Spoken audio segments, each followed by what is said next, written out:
huge number. It was, We got some great Vietnamese Americans today as a result of it. as a result of Including it, some in Congress. we kept our word, and we did it. We didn't in Afghanistan. And memories of other people who aspire to come to America want to say, America keeps its word. And the president should taste the words before they come out.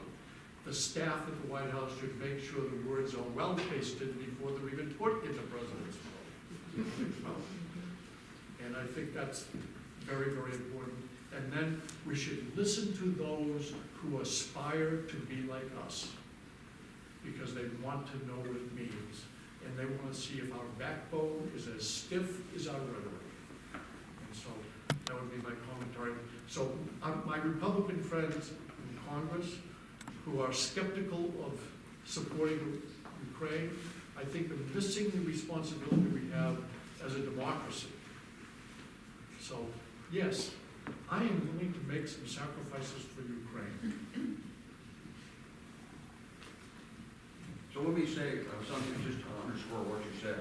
One of the great strengths of America during the Cold War was that the country basically followed the same national security strategy for 40 years. And look, Republicans and Democrats disagreed on a lot of things, but politics stopped at the water's edge for the most part. And that strategy came from Ike.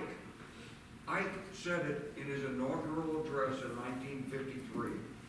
He said Democrats and Republicans can disagree on domestic things, but we've got to pull together to, and I'm paraphrasing this, to fight the great enemy of Marxism, Leninism, and communism that threatens the world.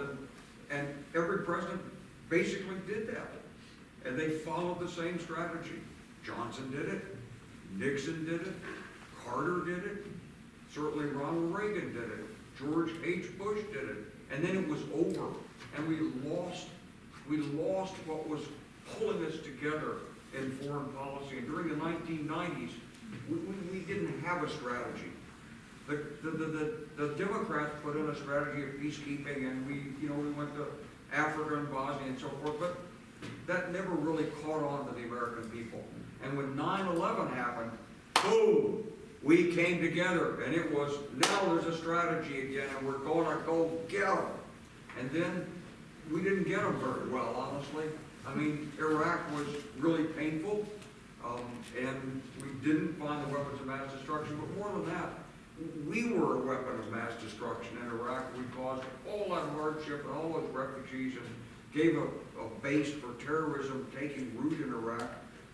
And that led then to, we had the problems in Syria and Libya, ISIS coming in. And my God, and you can say you're not going to do stupid stuff, which is what President Obama said, but you got to do some stuff.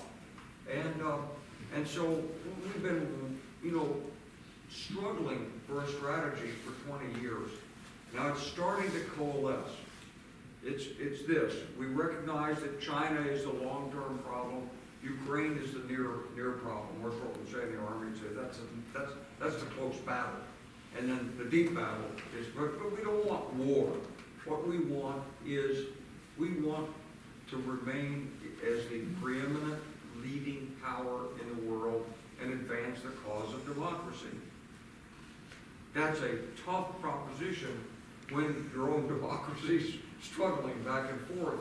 And as Secretary Card said, it's a kind of thing that people look at us and say, you want us to take your lesson. I was in Kenya in 2011. I had dinner with the Deputy Prime Minister, and he said, we're going to go to your system. We're going to have a presidential system. We're moving right into it, and I'll be the vice president. And he wanted me to say, congratulations. But I said, oh, okay, good luck. And of course, what happened is there were disputed elections, there were riots all over Kenya, lots of people were killed, and it's still relatively unstable. Democracy is a tough business, but it is this. It's this idea that you can choose your way in life. that individuals have personal sovereignty. That idea is so powerful. It's revolutionary. And it applies to women, and that, of course, is the greatest revolution ever that you mentioned with your grandmother, but it's unfolding in front of our eyes, you know, that women need equal pay, women have an equal voice. Can a woman be a fighter pilot? Yeah. And they're good at it. And can they do this? Yeah, they can do everything a man can do. It's hard to believe. And you know what? You don't have to have a deep voice to be a leader. I know this is really hard for people to understand in my generation, that it's not your mother talking. She's the executive, okay? It's not your wife haranguing you over the kitchen table. And this is the most empowering thing in mankind. And it's like an infectious virus. It spreads. It's going worldwide. Can it be stamped out? Yeah, probably. I mean, it could be. Look, the technology of facial recognition and all that super sensitive stuff that we've worked with the Chinese and invested in with the Chinese. By God, you don't show much in China about what you really think, because if you do, you'll disappear. And Putin is using the same technology to maintain his base as he invades Ukraine. These Russian people actually think there were Nazis in Ukraine about the threat in Russia. If you ask the Russian people, they actually believe that. It's not like the party is, the state is lying about what the people believe. No, the people really believe it. Autocrats are afraid of personal sovereignty, and that's what this country stands for. But we do have to pull together. And I know maybe the audience is looking for some big disagreement between us, but you know, everything Andy Card said, I agree with. You know, you got to watch what you say, you got to mean what you say, you got to be consistent, you got to follow through. And if we do that on foreign policy and converge on the challenges of China and Russia, build up our own domestic economy, respect our own people, we'll get through this. We'll be all right. You may need to turn on the mic, yeah.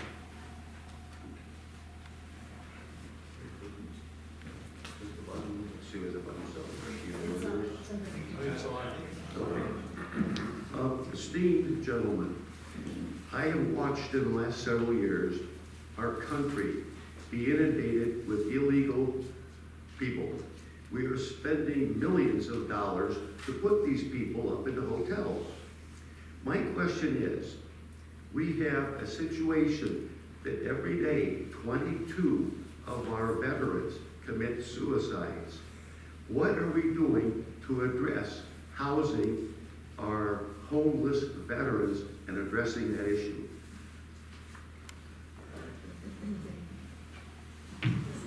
I'm actually passionate about helping our veterans. Now, may I have a follow-on to that? You can answer later. Who's going to win the Army-Navy game this year? America. No, Dennis McDonough happens to be the Secretary of Veterans Affairs right now.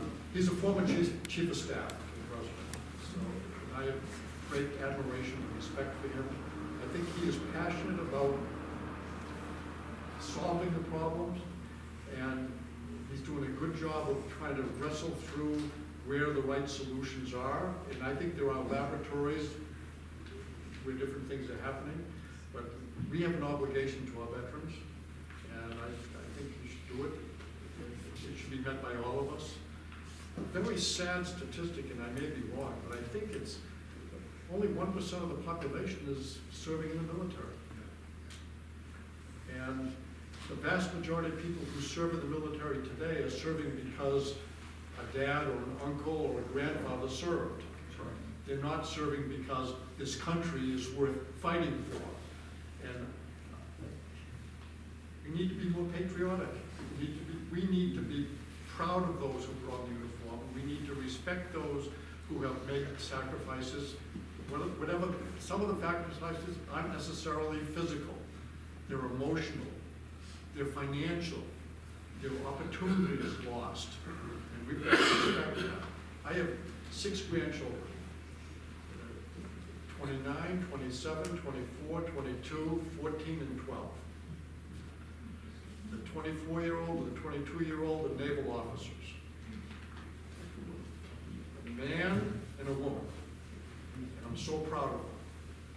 And they were ROTC at Worcester Polytech. Both of them are really good engineers. And they love the Navy, love it. And I'm so proud of them. But we're not doing enough to say, join the military, thank the military, get engaged. And it's, I really worry that if someone were to attack us, there would be more people from America heading to the Canadian borders than there would be defending our borders. Look, 70% of young people aren't qualified to serve in the United States. 70% can't serve because of physical or mental, drug abuse, obesity, other problems. It's a kind of a shocking figure, really. And so, and then when you get right down to it, it's all volunteer. And as it is about people who have a connection to family serving. Pretty scary thing, because this is what happened in Rome. It's exactly what happened in Rome. It was nepotism. It was, I mean, it's not the citizen soldier that we're looking, that we were hoping for in America. I'd like to see us go back to a national service concept, not just for the military, but because people need to help each other. And American young people, they don't know each other. There's a lot of knowing on social media, but that's not knowing anybody. My 19-year-old grandson is on social media with some girl named Asha. I don't know if she's even a girl. It's just a picture that he's, of course, texting with. I mean, it's a scary thing. And so when you look at this and you think about the country, yeah, we got to do it. Let's talk about homelessness for a minute. Look, it's not just veterans. There are a lot of people who cannot hold a job. They can't get along with other people. They're mentally disturbed. And they're out on the streets. And they're moving to warm climates mostly because otherwise they freeze to death. So you may not see it in the Northeast, or maybe it's like Ohio. You go to San Francisco or Los Angeles, it's shocking. These people need to be housed. They need to be helped. They need to be given ways to express themselves, to contribute to employment. Maybe it's in agriculture, maybe it's picking strawberries, maybe it's whatever it is. But we need to organize and help these homeless people. As far as the veterans are concerned, I will tell you this. It's a very hard thing for a young person who's not a college person to go into the military and come out and make a successful transition. It's not easy, and I'll tell you why. When you go into the armed forces today, we're going to make you a winner. Our job in the armed forces is to make you a success. You're going to go through basic training. You might get harassed a lot, but you're going to do a lot of Jody calls. You're going to do some physical training. You're going to be in the best shape. You're going to be getting great food. You're going to be with people in a team, and you're going to be made successful. You're going to be made successful. You're going to get to then complain about it. Yeah, I'm so tired of this. But, on Monday morning, you're out there doing PT. Then you get out. Now, there's no one having you do PT on Monday morning. There's no one popping you up and saying, you're on the best team and the best team and the greatest, No one's saying that to you. Instead, you're going out and knocking on the door and saying, I'd like to work, what's your qualifications? And maybe they're not treating you very well. Or maybe you heard the story that somebody got let go. It's discouraging. You're going from an organization that protects you and uplifts you and makes you feel like a winner to a competitive capitalist economy in which every person is a profit and loss center, in which it's hard to get a job and stay with it for 20 years and think you're gonna get retirement like you do in the military. That's all changed. That was part of the age of Reagan. That's when we went from the defined benefit program to the defined contribution program. I remember being on a board, I just got out of the military, and the HR director said, we're gonna go to a defined contribution program. And I said, does this mean that, like, if you work here for 20 years, you don't know what you're gonna have when you retire because it's in stock? She said, that's right. I said, but that means that the individual is taking all the risk, and the risk isn't really on the corporation anymore, it's on the individual. That's exactly right, General. I said, but in the military, we would call this erosion of benefits. We go to Congress. She said, well, let me tell you this. She said, there's 10 people out there who want to work for this company for everyone working here. And if somebody doesn't like it, they can just leave. I'm like, oh, okay. In the military, your S1 is your personnel officer. You have to make your recruiting objectives. In this company, the HR director was in charge of human relations, but she was no softie. She was implementing corporate policy to raise the profit in the company. So it's a different atmosphere. So I look at this as really a very tough transition for veterans. And it's a very hard thing for them to understand that they must internalize, when they're in the military, the habits, the attitudes, the self-respect. They have to internalize it. They can't make a transition and think they're going to go out and join another organization like the Army, except that you don't have to get dirty, you don't have to get cold, you don't have to eat chow, you're going to make a lot more money, and by the way, they're going to make you a winner. They're not. So there's a lot of psychology that I have learned in 20 years of looking at this veterans homelessness business. And we're just scratching the tip of the iceberg on it, I can tell you. Other question?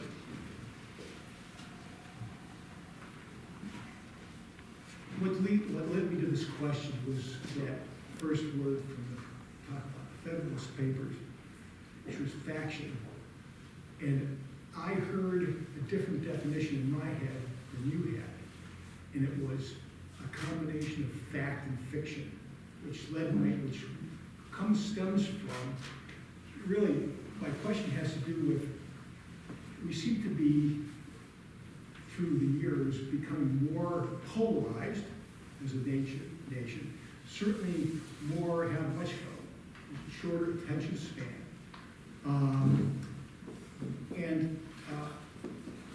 You touched on it, that it seems to be a difficulty for people to understand what's true. When I talk about factions, not my definition of faction, but my interpretation of that word first, had to do with the concept of potential deep fakes, as well as people being able to get information that's tailored and panders to their interest and accentuates that interest. So the question is, and this program overall really is designed to address that in its own small way, is the internet age, in a general sense, making us a more polarized country, and what can we possibly do to get people to talk or to listen to both sides and not leave the room before you're done talking, whatever you said. I'm not saying this properly. That's my question is, you've both been in the media and around government, you've probably got a different view of this. Information is really important if you're going to implement policy. And policy is the easiest thing to make up. Almost every one of you probably wakes up in the morning, if I were president, I would do this tomorrow, and this problem would be solved. And believe it, when you're working as the chief of staff to the president, and you want the president to hire the very best and the brightest around them, and we should always do that, the trouble is, they think they're the best and the brightest. So when they come in with their policy advice, it's like a fact, and I keep saying, well, the president's going to set the policy, you're advising the president, educate him to your view, but let it be the president's choice. Why this discipline of the P's, I call it. You know, what is the policy that you have? What underlying principle does it fit in the overall good of the world or the country or the cause? Who are the people that will benefit by it? who are the partners we can find that will recognize it's the right thing to do, and they'll help us get it? What was the process you went through to put the policy on the table? And what is the process to understand how the policy will be delivered to the people who are going to receive it? And then finally, is this a presidential decision or is it just a government decision? Because it's the government decision, the Secretary of HUD can make it. If it's the presidential decision, the president will have to make it, and he'll have to be well educated. So I had this discipline of the Ps that people objected to.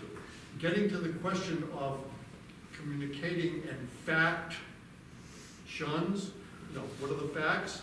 What are the shuns that are going to shun the facts?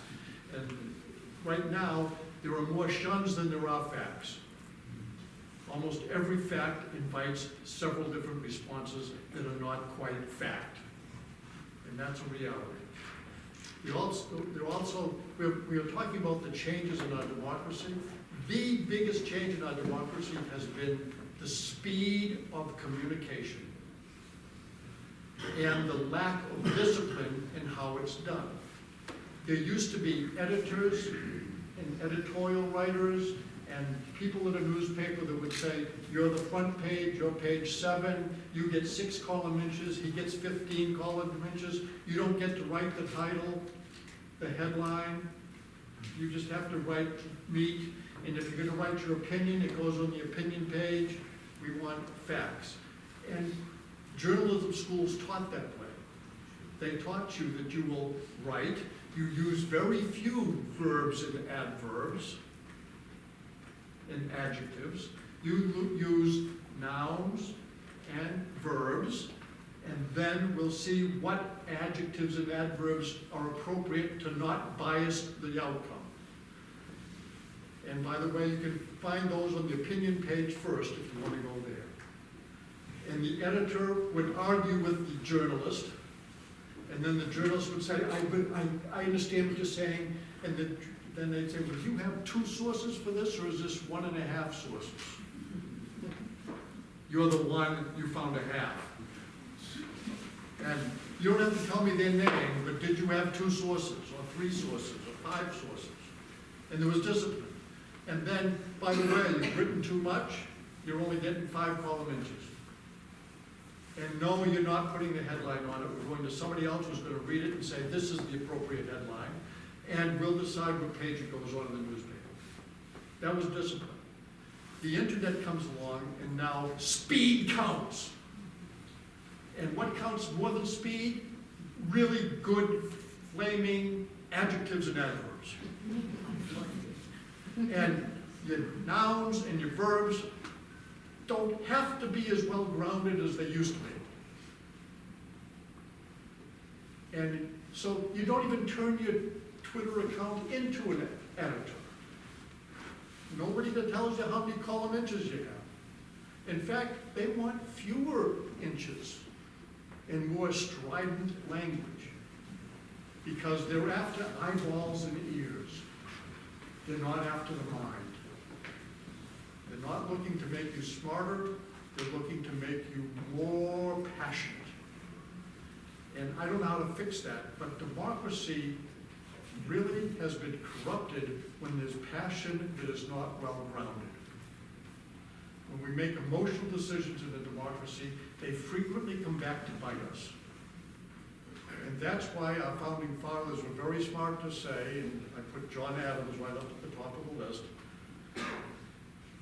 when he wrote a memo of thoughts on government, which you should all read, because North Carolina was trying to come up with a constitution, and he said, I can help you. He said, you want a body that represents the people. And it should be very close to the people, but it shouldn't be so close that it becomes the mob. It's a representative group, but it shouldn't become the mob. But it's going to represent the people.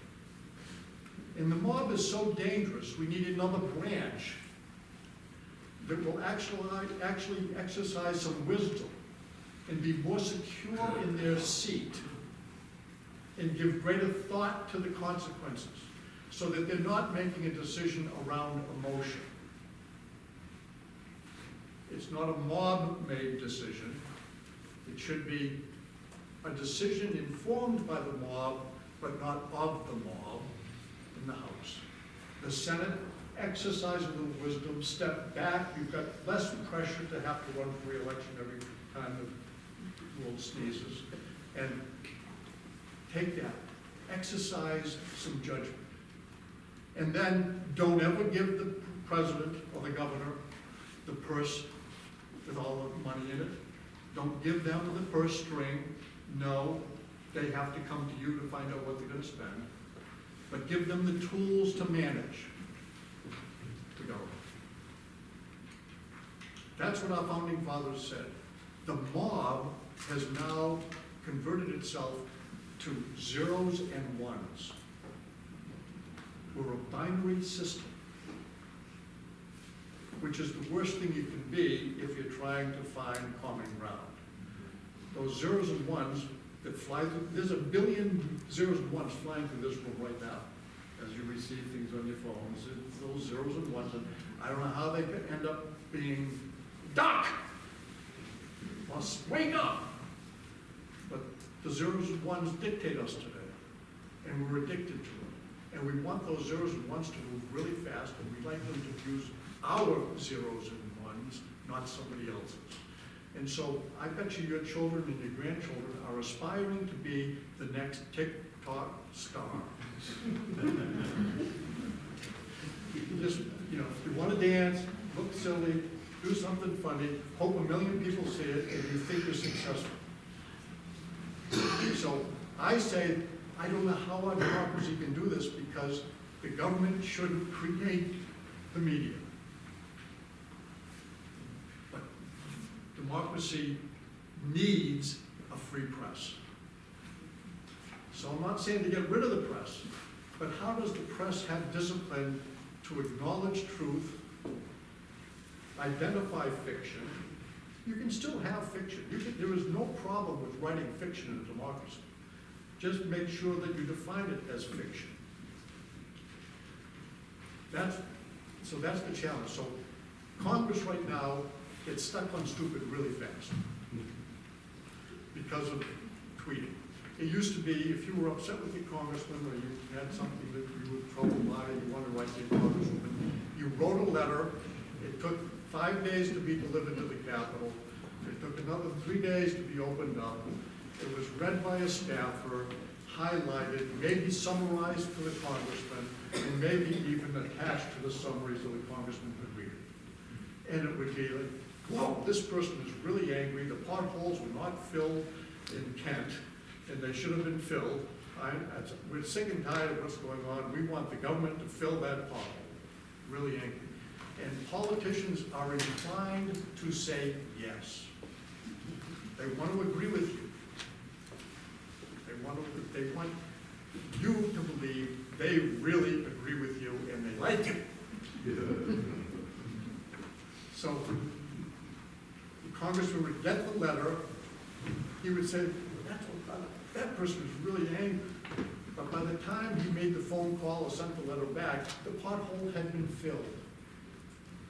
And the passion was more objective. And it wasn't quite as bad as that first time the person thought about it when they wrote the letter.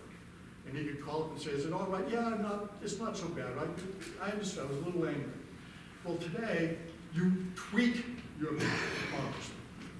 And he is so paranoid that he's got to pay attention to you, that he opens his phone up no matter where he is. And he looks and says, a constituent just wrote to me about a pothole in front of the grocery store. I have to agree with my constituent. I'm on it. That pothole will be filled.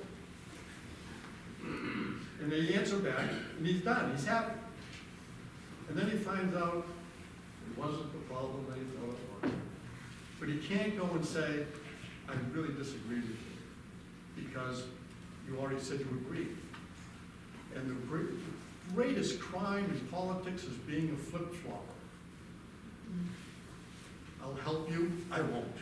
If I said I help you, I'm gonna help you. So The digital world has changed how our democracy responds to emotion.